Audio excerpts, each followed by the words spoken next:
আজকের খুতবায় ইনশাআল্লাহ আমি আপনাদের সাথে আমাদের দিনের একটি গুরুত্বপূর্ণ ধারণা সম্পর্কে আলোচনা করব, যে সম্পর্কে কোরআনে বহুবার বলা হয়েছে, কিন্তু দুর্ভাগ্যক্রমে অন্তত আমার জানা মতে অবশ্যই আল্লাহ তাআলা ভালো জানেন, তবে আমার ব্যক্তিগত পর্যবেক্ষণ অনুযায়ী সাধারণ মুসলিমরা বিশেষত এই বিষয়টিতে বেশ বিভ্রান্ত, যে বিষয়টি কিনা আমাদের ইমানের সাথে সম্পৃক্ত। কেননা এটা আমাদের কথাবার্তায় চলে আসে এবং ব্যাপারটি নিয়ে অনেকেই কষ্ট পেয়ে থাকেন শুধুমাত্র বিষয়টি ভালোভাবে না বোঝার কারণে। আর তাই আজকের খুতবার বিষয় হলো, কেন বিপদ আপদ আসে, কেন জীবনে বিপদ ঘটে।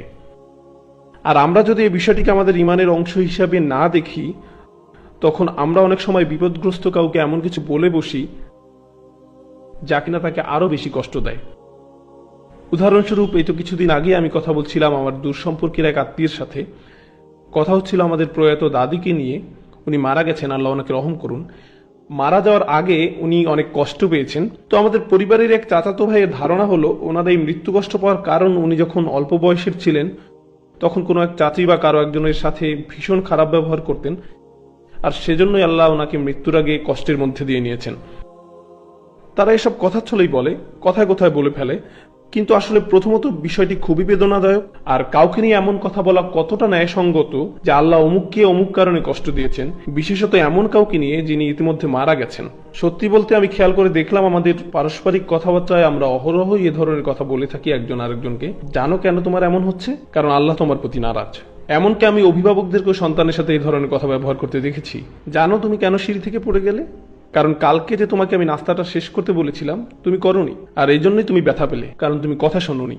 এমনকি স্বামী স্ত্রীও পরস্পরকে এই ধরনের কথা ব্যবহার করে আক্রমণ করে, একজন আরেকজনকে কথা শোনায়। আর এই বিষয়গুলোই কিনা আমাদের ইমানের সাথে সংযুক্ত। তাই আমাদেরকে ঠিকমতো এবং খুব ভালোভাবে বিষয়টি বুঝতে হবে।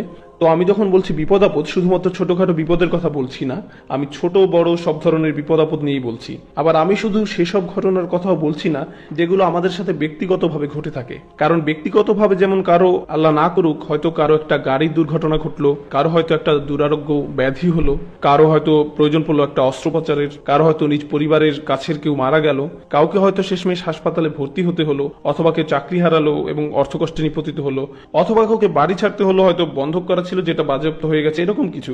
এগুলো ছাড়াও আরো ব্যাপক পরিসরের ঝামেলা রয়েছে যেগুলোতে একটি সমাজ কিংবা একটা শহর আক্রান্ত হয়। যেমন বন্যার কবলে পড়লো একটা শহর আর পুরো শহরটা বিপর্যস্ত হয়ে গেল।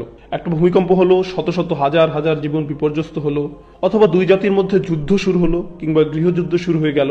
আর যা কিনা ছিল একটা শান্তিময় পরিবেশ, হঠাৎ তা আপতিত হলো আগুনের মুখে, সম্পূর্ণ পুরে ছারখার হয়ে গেল। একদিন আগেও যেমন ছিল, পরের দিনে আপনি ঠিক সেই জায়গাটা চিনতে পারছেন না। কাজেই এরকম ঘটনা হতে পারে ব্যক্তিগত পর্যায়ের প্রাত্যহিক ব্যাপার, আবার হতে পারে আরো বড় পরিসরের। তো আমি শুরু করব ব্যক্তিগত পর্যায় থেকে, আর সম্ভবত এই খুতবায় আসলে এই পর্যায়টি নিয়ে কথা বলার সময় হবে। আর সেটাও বেশ গুরুত্বপূর্ণ, কারণ আমাদের নিত্য নৈমিত্তিক কথাবার্তাতেই অন্যদের কথা বাদই দিলাম, আমি মুসলমানদেরকে বলতে শুনেছি আমার নিজ কানেই, আমরা গাড়ি চালাচ্ছি, কোনো কারণে দেরি হয়ে গেছে, ব্যাস বলে ফেললাম, আল্লাহ মনে হয় আজকে আমার সাথে খারাপ মেজাজে আছেন, এজন্য ঝামেলায় ফেলেছেন। জানি না কি এমন করলাম যে আল্লাহ আমাকে বারবার বিপদে ফেলছেন। মানুষ এইভাবে আল্লাহ সুবহানাহু ওয়া তাআলাকে নিয়ে পর্যন্তও কথা বলতে পারে। আপনি নিজে সকালে তাড়াতাড়ি উঠেননি, ভুল রাস্তায় গাড়ি উঠিয়েছেন, কেননা ঠিকমতো খবর শোনেননি যে রাস্তায় দুর্ঘটনা আগেই হয়েছিল, আর এখন কিনা যা যা ঘটলো সব দোষ আল্লাহ তাআলার। এই প্রসঙ্গে বলবো, প্রথমত বিষয়টা বেশ জটিল, দ্বিতীয়ত এ ব্যাপারে কোরআনে অসংখ্য আয়াত রয়েছে, আক্ষরিক অর্থেই ডজন খানেক আয়াত রয়েছে আল মুসিবাহ এই বিষয়টির উপরেই। আল মুসিবাহ এটি আসলে কি সে আলোচনায় আসছি। আমার মনে হয় বাংলা বা উর্দু ভাষাভাষীরা আন্দাজ করে নিয়েছেন শব্দটির মানে, যে এটা এক ধরনের দুর্যোগ বা ভয়ানক কিছু ঘটে যাওয়া। আরবিতে আমরা মোটামুটি এরকম কাছাকাছি অর্থে এই শব্দটি ব্যবহার করি, তবে প্রকৃতপক্ষে মুসিবাহ বলা হয় অনেক বড় মাপের বিপদ বা দুর্যোগের ক্ষেত্রে। মুসিবাহ শব্দটি এসেছে আরবি ভাষার আসবাহ থেকে, আর আসবাহ হলো কোনো একটা লক্ষ্যবস্তুকে আঘাত করা। যখন আপনি একটি লক্ষ্যবস্তুকে ঠিক মতো আঘাত করতে পারবেন, তখন লক্ষ্যবস্তুতে এই আঘাত করাটা, এই জায়গার মতো আঘাত করাটাকে বলা হয় সওয়াব, যার কারণেই অন্য আরেকটি শব্দ সঠিক এর আরবি হলো সওয়াব, সহিহ। সঠিক লক্ষ্যে আঘাত করার ক্রিয়াটি হচ্ছে ইসাবা। এখন মুসিবা শব্দটি হলো কিছু একটা যা আপনাকে আঘাত করে, আর আঘাতটা একেবারে জায়গা মতো এসে। সুতরাং প্রথমত এই শব্দের প্রয়োগ হিসাবে আমরা আল্লাহ তাআলার কাছ থেকে যা শিখি তা হলো আমাদের অবস্থা বা আমাদের সাথে ঘটেছে এমন কিছু বর্ণনা দিতে গিয়ে, কোনো একটা কিছু কারিসা, হাদিসা, ওয়াকিয়া, আমাদের সাথে একটা খারাপ কিছু হয়েছে, একটা অঘটন ঘটেছে, কিন্তু আল্লাহ অন্য শব্দগুলো তেমন প্রয়োগ না করে বেশিরভাগ সময় আল মুসিবাহ শব্দটি ব্যবহার করে থাকেন। কেননা আল্লাহ এটাই বুঝিয়ে দেন যে যে পর্যন্ত তার নির্ধারিত ভাগ্য সম্পৃক্ত, যে পর্যন্ত তার পরিকল্পনা জড়িত, ঘটে যাওয়া পুরো ব্যাপারটি তখন একটা ছুটে আসা তীরের মতো, যেটা আপনাকে লক্ষ্য করেই ছোড়া হয়েছে আর যেটা অবধারিতভাবে একদম আপনার গায়ে এসেই বিঁধবে। কখন, কোথায়, কিভাবে, কত গভীরভাবে, কত খারাপভাবে এসে বিঁধবে সবকিছু নির্ধারিত হয়েছে। এটা একদম নিখুঁত নিশানা ছিল। এরপর আবার শব্দটির শেষে রয়েছে তা মারবুতা, যে জন্য আমরা মুসিবাহ উচ্চারণ করি, মুসিব না কিন্তু। আর শব্দের শেষে এই তা মারবুতা যোগ করে শব্দে আল হাদাস ধারণাটিকে সংশ্লিষ্ট করা হয়, যার মানে হলো প্রত্যেকটি ছোট ছোট ঘটনা বা প্রত্যেকটি ক্ষুদ্রাতি ক্ষুদ্র জিনিস। দেখুন আমি আপনি কিভাবে চিন্তা করি। উদাহরণস্বরূপ প্রথম যে জিনিসটা ঘটলো তা হলো অফিস যাওয়ার পথে গাড়ি নষ্ট হয়ে গেল, যার ফলে মিটিং এ দেরি হলো। তারপর এই দেরিতে পৌঁছানোর জের ধরে আমার চাকরিটা চলে গেল। আর তার ফল হলো আমার বিবাহ বিচ্ছেদ, এর থেকে এই ফল, এর থেকে এই ফল, এই থেকে এর ফল। এক ভাইয়ের সাথে একবার দেখা হলো, খুব বেশি দিন আগের কথা নয়। তার পাসপোর্ট সংক্রান্ত কিছু ঝামেলা চলছিল। সেই ঝামেলার ফলে সে তার পাসপোর্টটি হারিয়ে ফেলে, তার ফলস্বরূপ সে চাকরি হারায়। আর সেই সূত্র ধরে তার বউয়ের সাথে তার বাদানুবাদ ঘটে। তখন সে সবকিছুর জন্য দোষ দেয় পাসপোর্ট কোম্পানিকে, অথবা যে ভিসার কাজ করছে সেই কোম্পানিকে। তাদের কারণে আমি চাকরি হারিয়েছি, আমার সবকিছু হারিয়েছি। এভাবে তারা সবকিছুকে এক সুতায় গেঁথে ফেলে। কর্ম এবং ফলাফল, কর্ম এবং ফলাফল, কর্ম এবং ফলাফল, সবকিছুরই অবতারণা কিনা ওই একটি জিনিস থেকে। আর আমরাও কিন্তু এগুলো থেকে মুক্ত নই। কিন্তু আল্লাহ তাআলা বলছেন এই সমস্ত বিপদের মধ্যে যে একটি বিপদ, এগুলো প্রত্যেকটি বিপদ পৃথক এবং একক। তাদের কোনোটি একে অপরের ফলস্বরূপ নয়, বরং তারা প্রত্যেকেই হলো আল্লাহ কর্তৃক নির্ধারিত প্রকল্পের ফল। আল্লাহ তাআলার ইচ্ছাতে এই ঘটনা প্রবাহের প্রতিটি ঘটনা এক এক করে ঘটছে। আবার এরকম অনেক মানুষই আছেন যাদের অবস্থা অনেকটা আপনার মতোই, কিন্তু তাদের সাথে এমনটি হয় না। তাদের ঘটনা প্রবাহ একরকম হয় না। আল্লাহ তাদের জন্য ভিন্ন কিছু নির্ধারণ করেছেন। তো তাহলে এটাই হলো আল মুসিবাহ শব্দটির প্রথম পাঠ, যে বিপদটি সুনির্দিষ্টভাবে আপনার জন্যই ধার্য। দুটো আয়াত, ডজন খানেকের মধ্যে অন্তত পক্ষে দুটো আয়াত রয়েছে যা কিনা কোনো অবস্থাতেই আমাদের ভুলে যাওয়া উচিত নয়। মুসিবাহ শব্দটি প্রসঙ্গে আল্লাহ তাআলা সর্বপ্রথম বলেছেন সূরা বাকারাতে, যে আয়াতগুলো আমি আগেই তেলাওয়াত করেছি, অভিনন্দন জানাও ধৈর্যশীলদের। কি অদ্ভুত ভাষাই না আল্লাহ তাআলা ব্যবহার করে থাকেন। যখন আপনার কিংবা আমার কোনো একটা কঠিন সময় এসে পড়ে, তখন আমাদের ধৈর্য ধারণ করা কর্তব্য। সুখের সময় তো ধৈর্য ধারণের প্রশ্ন আসে না, কিন্তু আপনার ধৈর্য ধারণের দরকার যখন কিনা আপনি বিপর্যস্ত, যখন কিছু একটা সমস্যা হয়, যখন খারাপ কিছু ঘটে। আপনার গ্রাজুয়েশন করার কথা ছিল, আল্লাহ বিলম্বিত করলেন, আপনি একটা ক্লাসে পাশ করতে পারলেন না, এখন আপনাকে কিছুটা ধৈর্য ধরতে হবে। আপনি অসুস্থ হয়ে পড়লেন, আপনাকে ধৈর্য ধরতে হবে। কোনো একটা খারাপ কিছু ঘটলে আপনাকে ধৈর্য ধরতে হবে। এখন আপনারাই বলেন, আপনি যখন নিজেরা কথা বলি, কেউ একজন হয়তো এমন একটা কঠিন অবস্থার সম্মুখীন হলো যখন ধৈর্য ধরা ছাড়া পথ নাই, মনে করুন একই অবস্থায় আপনি আমি, সেই মুহূর্তে আপনার আমার জন্য একমাত্র পরামর্শ হলো ধৈর্য ধারণ করা। এখন এই অবস্থায় কি কেউ এই ব্যক্তিকে বলবে যে আপনাকে অভিনন্দন? দেখুন এর কি কোনো মানে হয়? কিছুই তো বোঝা যাচ্ছে না। ভাই আমার মনে হচ্ছে আপনি দুঃসময়ে আছেন, আমি দোয়া করি আল্লাহ আপনাকে আরো ধৈর্য দান করুন। আপনি এই অবস্থায় কারোর সাথে হেসে কথা বলবেন না বা তাকে অভিনন্দনও জানাবেন না। সাধারণত আপনি কখন কাউকে অভিনন্দন জানান? যখন কিনা তার একটা খুশির কিছু ঘটে, যখন কিনা তার সবকিছু পরিকল্পনা অনুযায়ী সংঘটিত হয়। কেউ তার পছন্দের চাকরিটা পেয়ে যায়, কারো পদোন্নতি হয়, অথবা কেউ বিয়ে করার কথা ভাবছে, পছন্দ মতো সবকিছু ঠিকঠাক হয়ে যায়। এমন আনন্দের মুহূর্তগুলোতেই আমরা অভিনন্দন জানাই। অথচ আল্লাহ পাক কি বলছেন? তিনি বলছেন যারা ধৈর্য ধরে আছে তাদের অভিনন্দন জানাও। সুবহানাল্লাহ। কেন? কারণ একজন মুমিনের দৃষ্টিভঙ্গিই হবে আলাদা। হয়তো যেই বিপদের মাঝে দিয়ে আপনি যাচ্ছেন, পুরো ঘটনাটার উদ্দেশ্যই একটা, যাতে আপনি ধৈর্য ধারণ করতে পারেন। আর যদি আপনি ধৈর্য ধারণ করতে পারেন, তখনই আপনি অভিনন্দন পাওয়ার যোগ্য। আমরা ভাবি আমাদের লক্ষ্য এই দুনিয়ার একটি বিশেষ জিনিস পাওয়া, হয়তো আমার লক্ষ্য ওই চাকরির পাওয়া অথবা কিছু বিক্রি করা। কিন্তু হয়তো আল্লাহ পাকের কাছে সত্যিকারের লক্ষ্য হলো যে আমরা ধৈর্য ধরতে শিখবো। এটা আর সব লক্ষ্যের চেয়ে বড়। সুবহানাল্লাহ। আর যদি আপনি ওই লক্ষ্যে পৌঁছে যান, তাহলেই আপনি অভিনন্দন পাওয়ার যোগ্য। আমাদের মনে নানা বিষয় রয়েছে যা আমরা মনে করি বাস্তবায়ন করতে হবে, অথচ আল্লাহ পাক বলেন এর চেয়েও অনেক মূল্যবান জিনিস রয়েছে। যদি তোমরা সেই লক্ষ্য অর্জন করতে পারো, যার মূল্য ঠিক তোমরা বুঝতে পারোনি, আমি তোমাদের জানাচ্ছি সেটা কতটা মূল্যবান, সেটা অভিনন্দন পাওয়ার যোগ্য।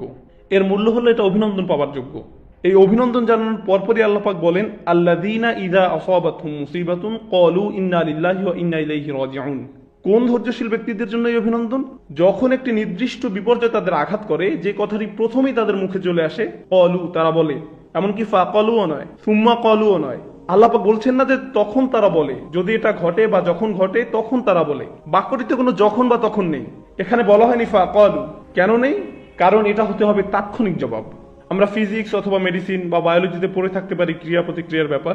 যখন একজন ডাক্তার আমাদের শরীরে প্রতিক্রিয়া লক্ষ্য করেন তখন সে হাঁটুতে হালকা করে আঘাত করেন এবং পা তাৎক্ষণিকভাবে একটু উপরে উঠে যায়। তারা এই রিফ্লেক্সগুলো পরীক্ষা করে। এই আয়াতটি আমাদের এটাই শিখাতে চাচ্ছে যে যখন যাবতীয় বিপদ আপদ আপনার উপরে আসবে আমাদের একটি তাৎক্ষণিক প্রতিক্রিয়া হওয়া উচিত। প্রতিক্রিয়া কখনই দেরিতে হয় না, সঙ্গে সঙ্গে হয়ে যায়। এটা এমনিতেই চলে আসে। আর কি চলে আসে? ইন্না লিল্লাহ, কোনো সন্দেহ নেই আমরা আল্লাহর জন্যই, ওয়া ইন্না ইলাইহি রাজিউন, এবং কোনোই সন্দেহ নেই আমরা একমাত্র তার কাছেই ফিরে যাব, অর্থাৎ আমাদেরকে আমাদের মালিকের কাছেই ফিরিয়ে দেওয়া হবে। বিপদের সময় এই আয়াতটি কেন গুরুত্বপূর্ণ? আমাদেরকে এর হিকমা সম্পর্কে ভাবতে হবে যে যখনই কোনো বিপদ আপদ আসে কেন আমরা ইন্না লিল্লাহি ওয়া ইন্না ইলাইহি রাজিউন পড়ি। যখনই আপনি ফোনে কোনো খারাপ খবর শুনলেন তখনই কেন আপনি ইন্না লিল্লাহি ওয়া ইন্না ইলাইহি রাজিউন পড়েন? এখন প্রথমে বুঝতে চেষ্টা করুন যে আপনি যদি এটা বলেন তাহলে কুরআন আপনার জন্য একটি পুরস্কার বরাদ্দ করেছে। প্রথমে আমি আপনাদের সাথে সেই পুরস্কারটি শেয়ার করতে চাই। ঠিক আগের আয়াতটিতে আল্লাহ আদেশ করেছিলেন মুমিনদেরকে অভিনন্দন জানাতে। এখানে আদেশটি হলো আমর ফিল মুফরাদ। এখানে বহুবচন অবাশশির সাবিরিন বলা হয়নি, বরং বলা হয়েছে অবাশশির সাবিরিন, যা এক বচন। অভিনন্দন জানান তাকে যার ধৈর্য রয়েছে। এখানে অভিনন্দন জানানোর আদেশটি এক বচনে ব্যবহৃত হয়েছে। আর যখন আল্লাহ পাক শুধুমাত্র একজনকে আদেশ করছেন তখন এটি আমাদের নবী সাল্লাল্লাহু আলাইহি সাল্লামের উপর সরাসরি আদেশ, অর্থাৎ রাসূল সাল্লাল্লাহু আলাইহি সাল্লাম তার নিজ মুখ থেকেই ধৈর্যশীলদের অভিনন্দন জানাবেন। আর এর পরের আয়াতটিতে তিনি বলছেন যারা ইন্না লিল্লাহি ওয়া ইন্না ইলাইহি রাজিউন বলছে বিপদের সময়, আল্লাহ পাক আমাদেরকে তাদের অন্তর্ভুক্ত করুন। যখন আমরা কিয়ামতের দিন দাঁড়িয়ে থাকব আমরা যেন তাদের অন্তর্ভুক্ত হই যাদের রাসূল সাল্লাল্লাহু আলাইহি সাল্লাম নিজে অভিনন্দন জানাবেন। এই আয়াতটিতে এটাই বলছে যে রাসূল সাল্লাল্লাহু আলাইহি সাল্লাম নিজে তাদেরকে অভিনন্দন জানাবেন যারা এই কাজটি করে। আর আমরা অবশ্যই তার কাছ থেকে অভিনন্দন পেতে চাই। যখন আমাদের পরিবারের কেউ আমাদের অভিনন্দন জানায় তখন এক ধরনের অনুভূতি হয়। যখন স্কুলের প্রিন্সিপাল অভিনন্দন জানায় তখন এক ধরনের অনুভূতি হয়। আবার যখন ভার্সিটির ডিন আমাদের অভ্যর্থনা জানায় তখন এক রকমের অনুভূতি হয়। আর যখন রাসূল সাল্লাল্লাহু আলাইহি সাল্লাম ওই ধৈর্যশীলদের অভ্যর্থনা জানাবেন, আল্লাহ পাক তাকে আদেশ করেছেন তাদের অভিনন্দন জানাবার জন্য। আমরা অবশ্যই সেই ধৈর্যশীলদের একজন হতে চাই। এটাই সেই পুরস্কার। এখন আমরা ইন্না লিল্লাহি ওয়া ইন্না ইলাইহি রাজিউনে ফিরে যাই। কিছু উদাহরণ দেওয়া যাক। আমি জানি আপনাদের কারো কারো সমস্যা হয়তো এর চেয়ে অনেক বড় যে উদাহরণটি আমি দিচ্ছি আমার কল্পনা থেকে। আপনারা আমার ব্যাপারেই ভাবুন উদাহরণগুলো। ধরুন আমি একটি প্রাইভেট কার ড্রাইভ করছি, একদম নতুন কেনা, কিন্তু কিছুক্ষণ পরেই গাড়িটিতে কোনো একটি সমস্যা দেখা গেল।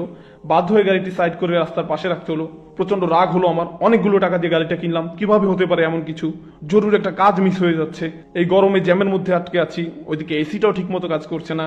এই সব কিছুই নিজের মনে ভাবছি। কিন্তু একজন সত্যিকারের মুমিন হিসাবে যেটা ভাবা উচিত তা হলো ইন্না লিল্লাহি ওয়া ইন্না ইলাইহি রাজিউন। কেন?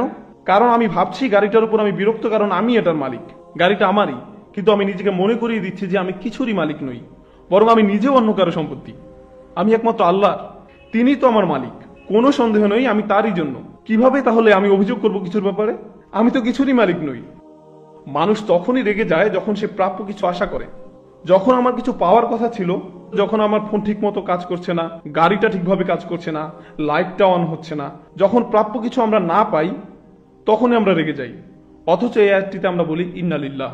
আমরা মেনে নেই যে আসলে আমাদের প্রাপ্য বলতে কিছু নেই। আমি তো আল্লাহরই জন্য, তিনি আমার মালিক, সবকিছু তার প্রাপ্য, আমার নয়। এটা সবকিছুকে শান্ত করে দেয়। তখন এই দুনিয়ায় আমরা যা পাই সবকিছু উপহার স্বরূপ। এমন কিছু নয় যা আমরা অর্জন করি, বরং উপহার মাত্র। আর যখন কিছু পাই না তখন বুঝতে পারি যে এটা তো আমার প্রাপ্যই নয়।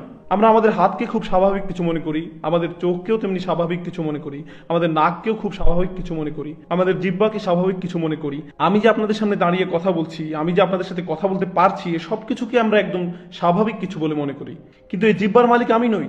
আমি তো কাউকে এর জন্য টাকা দেইনি, একমাত্র আল্লাহ পাকই এটির মালিক। তাই যদি কখনো তোতলামি চলে আসে, ইন্না লিল্লাহ। আর এই সমস্যাটার দ্বিতীয় অংশ, আল্লাহ পাক কিভাবে আমাদের ধর্মের সকল সমস্যার সমাধান দেন, কি জ্ঞান গর্ভ দিক নির্দেশনা না আল্লাহ আমাদের দিয়েছেন যখন আমরা বিপদে পড়ি। দ্বিতীয় অংশ হলো ওয়া ইন্না ইলাইহি রাজিউন। কোনো সন্দেহ নেই তার কাছে আমরা ফিরে যাব। কেন এটা গুরুত্বপূর্ণ? কারণ আমি আপনি এই মুহূর্তে যে বিপদেই থাকি না কেন সেটা চিরস্থায়ী নয়। চিরস্থায়ী নয় সেটা। হোক সেটা টাকা পয়সার সমস্যা, স্বাস্থ্যগত সমস্যা, পরিবার নিয়ে সমস্যা, ইমোশনাল সমস্যা, শারীরিক সমস্যা, যেটাই হোক, কোনোটাই চিরস্থায়ী নয়। কারণ আমি আপনি আমরা নিজেরাই চিরস্থায়ী নই। যখন আমরাই স্থায়ী নই তাহলে আমাদের সমস্যাগুলো কিভাবে স্থায়ী হবে? আমরা নিজেরাই আল্লাহ পাকের কাছে ফিরে যাব। এই সমস্যাটা তো কিছুই নয়, বরং ভুলে যান এটি। কারণ আমরাই তো থাকবো না। শুধু যে ঝামেলাগুলো থাকবে না তা নয়, আমরাই থাকবো না, আমাদেরকে আল্লাহর কাছে ফিরে যেতে হবে। সবকিছু সঠিক দৃষ্টিকোণ থেকে বিচার করুন, আর তখনই আপনি বুঝতে পারবেন যে আসলে আপনার কি নিয়ে চিন্তা করা উচিত। সার্বিক দিক থেকে সবকিছু বিচার না করলে যে কোনো ভুল ব্যাপারে আপনি মনোনিবেশ করতে পারেন। আমার শিক্ষক সবসময় একটা উদাহরণ দিতেন যে যদি কোনো বিল্ডিং এর ভিতরে থাকো, যদি সেখানে আগুন লাগে, আপনি সেই দালানের ভিতরে আপনি কারোর সাথে ঝগড়া করছেন যে কোন দেয়ালে কোন রং করা যায়। আমার মনে হয় ধূসরের সাথে নীল রংটা ভালো লাগছে। জনাব, বিল্ডিং এ আগুন লেগেছে, আমাদের এখন সবার আগে পানি দরকার, আগুন নিভাতে হবে, এখান থেকে বের হতে হবে। এখানে আগের কাজ আগে করতে হবে। যখন আমরা পুরো প্রেক্ষাপট বুঝবো যে আরো বড় সমস্যা আছে, আর সেই সমস্যাটি হলো যে আমরা এখনো মেনে নেইনি আমরা আল্লাহ পাকের জন্য। হয়তো কখনো কখনো আমি আপনি সমস্যার মধ্যে যাই এই জন্যই যাতে আল্লাহ পাক আমাদের মনে করে দিতে পারেন যে আমরা সবাই আল্লাহর জন্য। হয়তো আমি আপনি কোনো বিপদের মধ্যে দিয়ে যাচ্ছি এই জন্যই যে আল্লাহ আমাদেরকে সেই পুরস্কারটি দিতে চান যে আমরা শুধু জিহ্বা দিয়ে বলবো না, আমরা মন থেকে বলবো ইন্না ইলাইহি রাজিউন। শুধু এটাই অনেক বড় এক পুরস্কার। এটা যদি আমরা মনে গেঁথে নিতে পারি তবে ধৈর্য ধরা তখন অনেক সহজ হয়ে যাবে। আর যদি আমি আপনি ধৈর্য ধরতে পারি, আল্লাহ পাক আমাদের ধৈর্যশীলদের অন্তর্ভুক্ত করুন, তবেই আমরা রাসূল সাল্লাল্লাহু আলাইহি সাল্লামের অভ্যর্থনা পাবো। শেষ বাকি কয়েক মিনিটে আমি বলতে চাই, এটা ছিল দুইটা আয়াতের একটি যে ব্যাপারে আমি কথা বলতে চেয়েছিলাম। বিপদের প্রতি আমাদের প্রতিক্রিয়া হলো ইন্না লিল্লাহি ওয়া ইন্না ইলাইহি রাজিউন। কিন্তু এখন শেষ কিছু মিনিটে আমি অন্য একটা বিষয় নিয়ে কথা বলতে চাই। জীবনে যত বিপদ আসে, সমস্যা বা চ্যালেঞ্জের মুখোমুখি হতে হয় তা নিয়ে। আর সেটা হলো, কোরআনে দু ধরনের আয়াত আছে। এক ধরনের আয়াতে আল্লাহ পাক বলেন যা কিছু তোমাদের ক্ষেত্রে ঘটে, মা আসাবা মিন মুসিবাতিন ফিল আরদি ওয়ালা ফি আনফুসিকুম ইল্লা ফি কিতাবিন মিন ক্বাবলু আন নাবরাহা। জীবনে যত রকম বিপদ হয়, যেখানেই হোক, যার উপরই হোক, এমন কোনো বিপদ নেই আকাশে মাটিতে, যেখানেই হোক, যেখানেই ঘটুক, যেটা আগে থেকে কিতাবে লেখা নেই। এটা পূর্ব নির্ধারিত, অর্থাৎ যে আল্লাহ পাকের কদর যেটা হবেই। ধরুন একজন খুব অল্প বয়সে মারা গেল, আপনি এটা বলতে পারেন না যে আহা বেচারা পুরো জীবনটা সামনে পড়েছিল। না, তার ছিল না, এরকম কিছুর অস্তিত্ব নেই। তার জীবনটা ওইটুকুই নির্ধারিত। এই দুনিয়াতে তার সময় ওইটুকুই ছিল। আমার এই দুনিয়াতে থাকার সময় নির্ধারিত, আপনার সময় নির্ধারিত। আপনি বিভিন্ন কবরস্থানে গেলে দেখবেন কারো জন্ম 1901 সালে, মারা গেল 2013 সালে। আবার এটাও দেখবেন যে কেউ জন্ম নিল 2013 সালে, আবার মারা গেল 2013 সালে। এমন কবর আপনি পাবেন। আর এটা আল্লাহ পাক আগে নির্ধারণ করে রেখেছেন যে কতটুকু সময় আমরা প্রত্যেকে এই দুনিয়াতে থাকবো। এটা নির্ধারিত। আপনি বলতে পারেন না যে আজ যদি সে বেঁচে থাকতো, না না না না না, কারণ এটা ঠিক করা ছিল আগে থেকেই। আরেকটি ব্যাপার আল্লাহ পাক বলেন মা আসাবা বি মুসিবাতিন ইল্লা বিইذনিল্লাহ। আল্লাহ পাকের অনুমতি ব্যতীত কোনো বিপদ আপদ তোমাদের উপর পড়ে না। আল্লাহর অনুমতি ব্যতীত, আল্লাহর অনুমতি ব্যতীত। আর সত্যিকার ইমানদারদের দিকে তাকান, তারা কি দারুণ কথাই না বলে, কুল লা ইউসিবানা ইল্লা মা কাতাবাল্লাহু লানা হুয়া মাওলানা। এটা অবিশ্বাস্য। বিশ্বাসীদের বলতে হলো আমাদের উপর কোনো বিপদ আপত্তি হয় না তা ব্যতীত যা আল্লাহ আমাদের জন্য লিখে রেখেছেন। তারা বলতে পারতো যে আল্লাহ পাক যা আমাদের বিপদে লিখে রেখেছেন, কারণ আমরা যখন বিপদ আপদের কথা ভাবি তখন আমরা ভাবি এগুলো আমাদের বিরুদ্ধে আসছে। কিন্তু আয়াতটি বলছে মা কাতাবাল্লাহু লানা, আমাদের জন্য যা লিখে রেখেছে, হুয়া মাওলানা, আল্লাহ আমাদের অভিভাবক। আল্লাহ বিশ্বাসীদেরকে শেখাচ্ছেন যে যখন বিপদ আপদ আসে এগুলো আমাদের বিরুদ্ধে লেখা নয়, বরং আমাদের জন্যই লেখা। আয়াতে বলা হয়েছে আমাদের জন্য। আর এভাবেই একজন বিশ্বাসীকে ভাবতে হবে বিপদ আপদ নিয়ে যে এটা তার জন্যই। পবিত্র কোরআনে আরো কিছু আয়াত আছে, একটি দুটি নয়, কয়েকটি, যেখানে বলা হয়েছে তোমাদের উপর যাই ঘটে ফাআসাবাহুম সাইয়্যাতু মা আমিলু, সুতরাং তোমাদের মন্দ কাজের শাস্তি তোমাদের মাথায় আপতিত হয়েছে। ফামা আসাবা মিন মুসিবাতিন ফাবিমা কাসাবাত আইদিকুম ওয়া ইয়াফু আন কাসীর, তোমাদের উপর যেসব বিপদ আপদ আপতিত হয় তা তোমাদেরই কর্মের ফল। আল্লাহ পাক বলছেন এটা তোমার দোষ। কিছু আয়াতে আল্লাহ পাক এটাই বলেছেন যে এটা আল্লাহর সিদ্ধান্তের কারণে নয়, বরং তোমাদের নিজেদের কারণেই হয়েছে, এটা তোমার দোষ। এখন দুটি ব্যাপারে আমরা কিভাবে সিদ্ধান্ত আসবো যে কেন এটা হলো?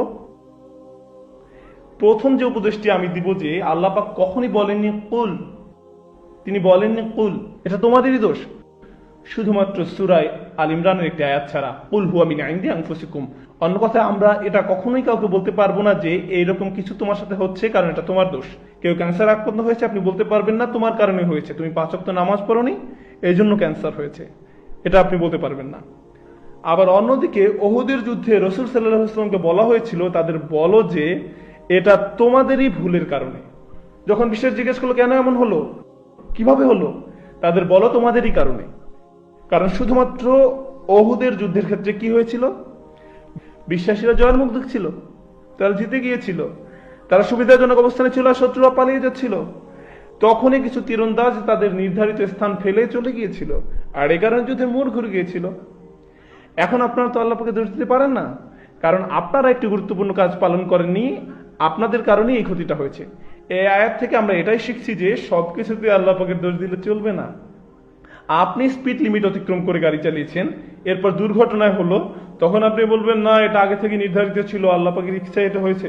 না না না না না, আপনি স্পিড লিমিট অতিক্রম করেছেন, আপনি উম্মাদের মতো গাড়ি চালিয়েছিলেন, তাই এটা আপনারই দোষ, আপনারই দোষ।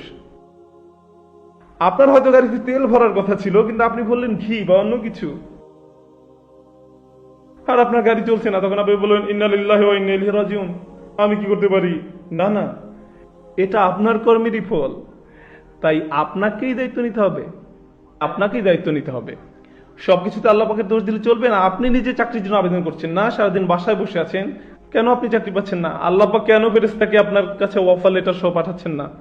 আর আপনি বলছেন আল্লাহ পাক যখন চাইবে তখনই হবে, ততক্ষণ পর্যন্ত ইন্না লিল্লাহি ওয়া ইন্না ইলাইহি রাজিউন। না, কোরআনে এভাবেই ভারসাম্য রক্ষা করা হয়েছে। যখন এমন কোনো ঘটনা ঘটে যেটি আপনার নিয়ন্ত্রণের বাইরে, সেটি আল্লাহ পাকের পক্ষ থেকে। বন্যার আক্রমণ আপনার নিয়ন্ত্রণের বাইরে, গাড়ি দুর্ঘটনা আপনার নিয়ন্ত্রণের বাইরে, আপনার কোনো গুরুত্বপূর্ণ অসুস্থতা ধরা পড়লো, এটা আপনার নিয়ন্ত্রণের বাইরে। কিন্তু অসুস্থতা হওয়ার কারণ যদি হয় আপনি দিনে 4 প্যাকেট সিগারেট খান, আপনার ডাক্তার বলল যে আপনি ডায়াবেটিকের পেশেন্ট, আর আপনি আবার আপনার চিনিতে কিছুটা চা ঢেলে খান, আপনি এরকম কিছু যদি করেন তাহলে আল্লাহ পাকের দোষ করতে পারবেন না। এটা মিন ইনদি আনফুসিকুম, আপনারই দোষ। কোরআন এই সমস্যার সমাধান চমৎকার ভারসাম্যপূর্ণভাবে করেছে। এটা বিশ্বাসীদের বুঝতে হবে কি করে দায়িত্ব নিতে হয় নিজের কর্মফলের। তবে যেটাই হোক, বিপদ যে কারণে আসুক, যদি সেটা মৃত্যু না হয়, এটা আল্লাহ পাকের কাছ থেকে একটি পুরস্কার, এটা আল্লাহর পক্ষ থেকে পুরস্কার, যেন আমরা শিক্ষা নিয়ে সামনে এগিয়ে যেতে পারি আর ভবিষ্যতে ভালো কিছু করতে পারি। কিছু মানুষ আছে যাদের চাকরি হারায়, তাদের মাঝে 2 ধরনের মানুষ আছে, কেউ নিজেকে দোষ দেয়, কেউ আবার আল্লাহ পাককে দোষ দেয়। কখনো কখনো এটা অর্থনৈতিক দুরবস্থার কারণ হতে পারে, কিন্তু আপনি যদি প্রতিদিন দেরি করে অফিসে আসেন, আপনার কাজ শেষ করেন না, ঠিকমতো যোগাযোগ রাখেন না, প্রতিদিন 30টা মেইল আসছে আপনি সেগুলো জবাব দিচ্ছেন না, তারপর আপনি বরখাস্ত হলেন, তখন আল্লাহ পাককে দোষ দিতে পারেন না। আপনার চাকরি যাওয়ার কথাই ছিল, আর যখন আপনি বরখাস্ত হলেন, এটা আল্লাহর পক্ষ থেকে পুরস্কার। কারণ পরের বার আপনি যখন চাকরি করবেন, আপনি আগের বারের মতো ভুলগুলো করবেন না, আপনি শিক্ষা নিয়ে নেবেন। মাঝে মাঝে আমাদের বিপদগুলো আমাদের আগের চেয়ে ভালো মানুষের পরিবর্তন করে, ভালো বিশ্বাসীদের তৈরি করে, মানসিকভাবে আমাদের শক্ত করে, আরো দায়িত্ববান করে তোলে। এখন পুরোটার একটা সারমর্ম ওই শেষ কিছু মিনিট দেওয়ার চেষ্টা করব। প্রথমত, যখনই কোনো বিপদ আপদ আসবে, আপনার জবানকে শিক্ষা দিন যেন সেটা বলে ইন্না লিল্লাহি ওয়া ইন্না ইলাইহি রাজিউন। দ্বিতীয়ত, অন্য কাউকে এটা বলবেন না যে তার এই বিপদ পড়েছে আল্লাহ পাকের কারণেই, কাউকে এমন কিছু বলবেন না। আপনি যদি কাউকে এগুলো বলতে চান, কারো কথা ভাবার আগে নিজের কথা ভাবুন।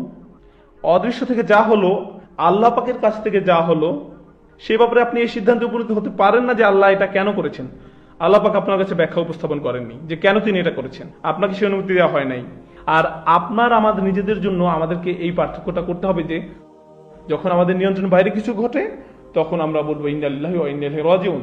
আর যখন আমাদের নিয়ন্ত্রণে কিছু ঘটবে আমাদের সাধ্যের মাঝেই, তখন আমরা আমাদের দোষ স্বীকার করতে হবে, আমরা নিজেরাই ভুল করেছি, আমাদের ভালো করা উচিত ছিল, এটা আমাদের কৃতকর্মেরই ফল। আল্লাহ পাক আমাদেরকে দায়িত্ববান মুসলিম হওয়ার তৌফিক দান করুন। বিশেষ করে আমরা যে কথাবার্তাগুলো বলি তাতে আল্লাহ তাআলা আমাদের অন্তর্ভুক্ত করুন তাদের যারা নবী সাল্লাল্লাহু আলাইহি ওয়াসাল্লামের অভিনন্দন পাবেন ধৈর্যশীল হিসেবে। আমাদের তিনি ইন্না লিল্লাহি ওয়া ইন্না ইলাইহি রাজিউন বলার তৌফিক দান করুন। আমাদের মুখ দিয়ে এবং মন দিয়ে যখনই কোনো বিপদ আপদে আমরা পড়বো, আল্লাহ পাক আমাদের অন্তরকে শক্তিশালী করে দিন, আমাদের অন্তর্ভুক্ত করে দিন যারা এই দুনিয়ার সকল পরীক্ষায় ধৈর্যের সাথে অতিক্রম করে যান। আল্লাহ তাআলা আমাদেরকে তাদের অন্তর্ভুক্ত করুন যারা সকল পরীক্ষা উত্তীর্ণ। কিয়ামতের দিন তার সাথে সাক্ষাতের সময় যেন আমাদের বক্ষ আলোকিত থাকে এবং ডান হাত থেকে আলো বিচ্ছুরিত হয়।